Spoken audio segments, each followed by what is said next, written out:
Good afternoon, and thank you so much for joining us for this week's Thursday with AARP Wisconsin Show. I'm Amber Miller, Associate State Director of Community Outreach, and also your host for today's show.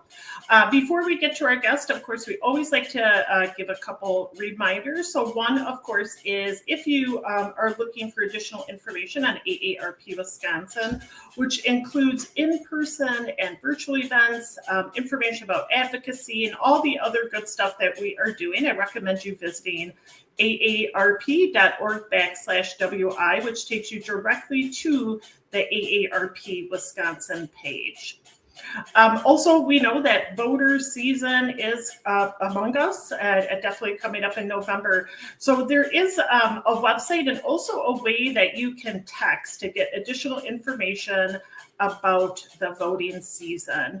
So if you would like additional information via text, you can text WI vote, so WIVOTES to number 22777, and what will happen is you'll get a link back from AARP Wisconsin, and all you need to do is click on that to confirm, and then it'll take you to the website, which is aarp.org/WI votes, for up-to-date information about the upcoming voting season, including polling place, what you need in order to vote, both in-person, absentee, or mail-in.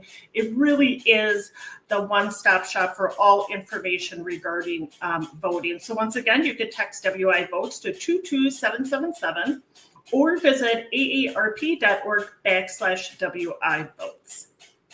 We are always looking for great volunteers to join the AARP Wisconsin family. So if you are interested in a volunteer opportunity, whether it's in person or virtual, and anywhere through the state of Wisconsin, we would love for you to check out the website below, which is aarp.org/I-want-to, so the number 2, I want to volunteer. If you go to this website, it'll give you additional information about volunteer opportunities, including the volunteer application. And this you could fill out, and then it gets sent to the AARP Wisconsin State Office, and one of the staff members will definitely get a hold of you. So once again, if you're interested in in-person or virtual volunteer opportunities, we definitely encourage you to visit the website below. So, of course, September, which is already today, September 1st, is National Preparedness Month. In the past, we've worked with American Red Cross and other organizations to talk about being prepared for different types of disasters. And we always want you to be proactive instead of reactive. So what are ways that we can get you set up for success? So we're going to, of course, highlight this today. And I'm very excited to bring on Mike Watson. He's the director of AARP Livable Communities. He's going to talk a little bit more about this new publication that just came out, more of a toolkit that people can use. So Mike, welcome to the show. Thanks for having me, Amber. Great to be here. Great. And Mike, you have been on the show numerous times, but of course, we always like to remind our viewers, if you have a question or comment that you would like to ask during the show, we encourage you to post it below on facebook.com or our YouTube page, and we'll get to it momentarily. So Mike, if you can talk about this new toolkit that just came out from AARP. Thanks, Amber. And as I said, again, it's great to be here. Always a pleasure to join you all for these Thursday sessions. And kind of answering your question, as you mentioned, there's a new toolkit that has been released from AARP called the AARP Disaster Resilience Tool Kit. You can find this at aarp.org/disaster resilience. So if you're watching today, go ahead and tune in there, pull it up, and you can kind of take a look at it as we're talking through it. So the toolkit was developed in partnership with FEMA, the Federal Emergency Management Agency, to meet a few specific needs, and for a few reasons. The first of which I'll say is many of us know that our country is aging. By 2034, there's going to be more people over the age of 65 in our country than under the age of 18. That's a first, and that is going to be the way that our country is moving forward. So we know that. We know our country's aging. We know that people want to remain in their community's age as they age. And we also know that older adults are much more likely to have some negative impacts from disasters and from extreme weather events. They represent the largest share of deaths from extreme weather events and these natural disasters. And their ability to withstand and recover from these events is impacted by a few things. First, transportation. Older adults, people over the age of 65, most folks are going to outlive their ability to drive safely by 8 to 10 years. So older adults need a variety of transportation options. And we know that most people, when they are at times getting out of town or heading to different areas as a result of approaching disasters, a vehicle is really critical, and having access to a range of transportation options is critical. A few other things. First, healthcare access. Older adults are more likely to receive care in the home and to be reliant and need to have access to some close healthcare providers. So at times it's hard to lead the community. And when disaster strikes, being cut off from those healthcare access points can be really detrimental. Most older adults live within the community, but most disaster planning around older adults is done with the lens of assisted living and nursing homes, which is very important. But we also know, as I said earlier, most people want to remain in the community. And today, most older adults are living in the community, which underscores two final things. Digital access is another critical reason that older adults are more impacted by disasters. Roughly 15% of people over the age of 50 do not have access to an internet connection or high-speed internet. This is something AARP is working hard to change, and other players are working equally as hard as well. But still, we know that older adults are going to need communication in different vehicles, particularly when disaster strikes, when it's more difficult to do in-home visits, do phone calls, and more. And then finally, limited social networks is a really important thing. Years ago, during a heat wave in Chicago, there was a study done afterwards and found that the folks who were more likely to not survive that horrible heat wave were the folks who did not have access to social networks. They didn't have a neighbor to check in on them. They didn't have friends and family around. So we know that older adults, particularly those who are the most isolated, are going to be the most vulnerable here, which is all the more reason for local leaders and communities to think about them kind of comprehensively as we're planning. And we know that there's kind of a limited understanding at times of where older adults live and what they need, as well as the communication methods. So that's really why AARP teamed up with FEMA to create this, and did it by interviewing experts, working with AARP state offices and community leaders across the country to develop the content. And I know, why don't we bring it up? And Mike, if you don't mind, if you could kind of walk us through maybe some of the parts of the actual toolkit, if we can, we'll see if we can get to it. Yeah, so sorry, I had my, if you saw a little hand touching the screen, my 5-year-old came up asking for something. Oh, that's okay. Child care at the moment. Oh, that's okay. We're gonna. Oh, I'm sorry. Oh, Mike, hold on, just one moment. We'll go back. We want to download the actual toolkit, and maybe for, I love that. It is very interesting. So, of course, we live in the Midwest. Mike, I know you're on the East Coast, and I think when it comes to the Midwest, especially Wisconsin, we don't see as, I'll put it this way, we don't, right now that's what's going on in Jackson, Mississippi, when you think about disaster with the flooding. And I know a lot of that doesn't happen in the Midwest, but you don't know what we don't know. So to have this toolkit readily available and knowing that it's backed by, AARP and FEMA is huge. And we might be having some issues pulling it up, but that's okay, Mike, if you want to continue to talk about some of the sections while we're turning. Yeah, definitely.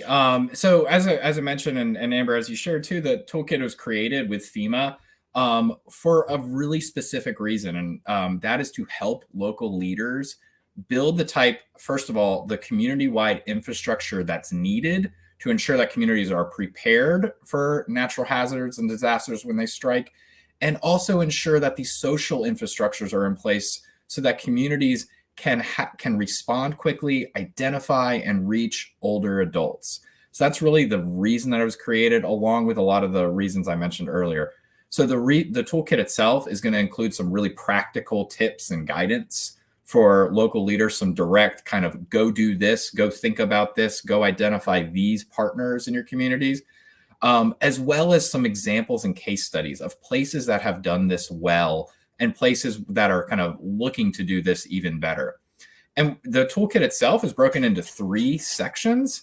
The first is kind of underscoring some of what I shared already, why it's needed and the reason to focus on older adults. As I mentioned, a lot of disaster planning and preparedness planning for extreme weather events focuses on older adults who are living in institutional settings and assisted livings, facilities, or nursing homes. And that is absolutely critical. COVID-19 really demonstrated the importance of protecting older adults who are living and may be very vulnerable in these facilities. But as I mentioned earlier, we know that most people over the age of 50 and 65 are living in the community, and that is where they want to be. So local leaders need resources and need to take action to ensure that folks who are living at home have the resources they need and we can get information to them. So that's kind of the first reason. The second is the second piece of it is highlighting the impact of disasters on older adults with a lot of case studies and examples and data points. And then the third section of the report is focused on strategies to expand and improve resilience. So this is where you get into a lot of the case studies and kind of some real practical tips that local leaders like mayors, city planners, commissioners can take and put into action immediately. And Mike, what do you think would be the best way for, us as AARP staff, our viewers, to try to get this into the hands of, as you said, the mayors, the planners? What do you think would be a really good way that we could start that conversation with them, and so they know about this toolkit? Yeah, I think like a lot of things, some of it is kind of going where local leaders are, right? I think if you're a AARP member or volunteer or a committed kind of activist and resident in your community, the first stop is talking to your local leaders, talking to your whether it's your mayor, your city council representative, your county commissioner, your county executive, and talking to them and asking what their plans are to prepare for extreme weather events. Wherever you're living in the country, those are going to vary. But we all know that extreme weather events are happening, and they're happening frequently. So asking local leaders what their plan is and how it involves older adults. And in a lot of places, there is going to be an existing plan. There is going to be a hazard mitigation plan. And there may even be an advisory board that is helping to inform that and shape that on a more regular basis. So if you're a volunteer, an activist, you can ask to be involved in that, and you can make some requests and comments of that. And this toolkit gives you resources and talking points and messages that you can point to. So kind of on the local level in your community, there's that opportunity. And then kind of more broadly, if you're engaging and showing up places where local leaders are gathering, like your League of Cities conference or other places, this is a great opportunity to get this into the hands of folks who are kind of making these decisions, directing funding, directing resources, and trying to kind of broadly show up, ask those same questions, and ensure that the resource is available to them. As I mentioned earlier, it's free for download on aarp.org/disaster resilience, and you can order free print copies to be shipped to you at your home or your office in any quantity, really, to kind of share with the community. We want this to get out into the hands of folks who are empowered to make those decisions. But the only way we can do that is if residents and volunteers and people who they represent are asking the questions that matter. And I think this really works well with you being on today's show because, September 1st, of course, is National Preparedness Month. And we shouldn't, and I do this every single time that we have the American Red Cross on, it's like we should be thinking about, disaster preparedness all the time, not just September, but I think it's a really great way to also highlight this toolkit. And producer Darren, I know, brought it up on the screen, and this right here is the actual downloadable PDF of it that is in the website that was posted below. So it's 44 pages, so you can print it, front and back, very user friendly. And then, as Mike said, of course, if you're like, hey, maybe we want to order more so that we can ensure that people have them that need them. As Mike said, you can also then download that, or I'm sorry, order it free at the website. And Mike, since I have you on the show today, what are some other toolkits that we offer that people might not know about? That's a great question, and I'll try to answer it very quickly so as not to rattle off our list of 40 resources that are freely available. But on that same website, if you go to aarp.org/livable library, you can see a list of roughly 40 free publications and resources just like this one that we have created for community leaders to download for free, order for free, residents to download and order for free. And the goal of these is really to help inform policymakers, help inform residents, and encourage a different point of view on policy issues that we're all addressing. So these are going to range from topics like housing. We have a guide called the ABCs of ADUs, or accessory dwelling units, that kind of gives the fundamentals about this type of housing option and provides examples of how communities have taken action to expand availability of this housing option, and how residents have leveraged them and used them to help improve their affordability situation or help them age in place. Similarly, we have a guide called Creating Parks and Public Spaces for All Ages that provides practical guidance on how communities should think about their public spaces to design them with a lens for somebody who's 80 years old to 8 years old, and have that kind of full spectrum of aging within your community, have the availability of these spaces. We also have some great resources to kind of give you the guidance to go and do with AARP's pop-up placemaking toolkit that we developed in partnership with Team Better Block. It gives you really practical tips and examples of projects that you can go in your community for as little as $1,000 or $500 and execute and kind of create a temporary bike lane, create a temporary parklet. We saw these really pop up and flourish throughout the pandemic to ensure that people had a safe way to enjoy the outdoors and a safe way to dine at restaurants. And it's something AARP has been pushing for and working on for years, and will continue to. So those are just 3 of the resources that we have available. We're developing new ones every single day. In a few weeks, we're going to be announcing a new resource focused on housing. I won't scoop ourselves here, but if you go to aarp.org/livable, there is a workshop coming up called the AARP Livable Communities Workshop, Housing for All Ages. And if you register for that event, you'll have the opportunity to learn about and download a new resource that's coming out from AARP focused on the topic of housing as well. And you'll have access to 2 free virtual days of programming, learning from the best of the best experts in the industry, from local leaders to folks at the Department of Housing and Urban Development, to academics, to practitioners. And you'll hear from age-friendly communities across the country who are tackling the topic of housing. So again, all of that is available at aarp.org/livable. I will say, Mike, I appreciate Abe talking about the upcoming housing virtual conference that Livable Communities team will be leading. But I love also that our viewers who are like, what is Livable? Like, what are you talking about? I just use my AARP membership for discount. I love I get excited when we can talk about other, resources and tools that people might not know about, especially when it comes to Livable Communities. I know producer Darren is posting all the links below. And if you're like, wow, I don't know what placemaking is, or I didn't know there was a disaster toolkit, we really encourage you to view some of those, because that could be something, that you can implement and bring to your own community, or pass it along to your older person or your mayor, and look at kind of the bigger picture of what AARP is trying to do within your community, which is making it livable for all ages. And I think that's really important.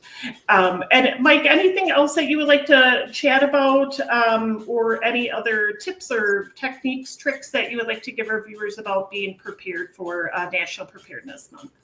Yeah, Amber, I think we covered a lot of ground today. And I guess the last thing I would say is asking, don't be kind of shy about showing up and asking those questions that I asked earlier.